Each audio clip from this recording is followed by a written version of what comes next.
మాట మనిషిని ఎంత దూరమైనా తీసుకెడతాయి, ఎంత కష్టంలోనైనా సేద తీరేటట్టుగా చేస్తాయి.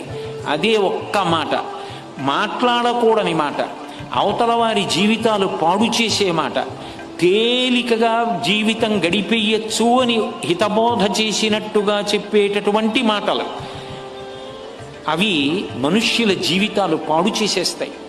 మనిషి మాట మాట్లాడేటప్పుడు చాలా జాగ్రత్తగా మాట్లాడాలి. మీరు ఏదైనా వెనక్కి తీయగలరేమో, మాటని వెనక్కి తీయలేరు. ఇంకా మీరు మాట మాట్లాడుతున్నారు అంటే ఇది నాకు భగవంతుడిచ్చిన అపూర్వమైనటువంటి వరం. ఈ మాట చేత నేను 10 మందికి వికసనాన్ని కల్పిస్తున్నానా, ఎవరి మనసు నొచ్చుకోకుండా మాట్లాడుతున్నానా, నా మాట చేత 10 మందికి జ్ఞానము కలిగి 10 మందికి ఏవైనా మంచి విషయాలు అందే అవకాశం ఉందా అని పరిశీలించుకోకపోతే భగవంతుడి ఇచ్చిన స్వరపేటిక, భగవంతుడిచ్చిన మాట మనిషి విషయంలో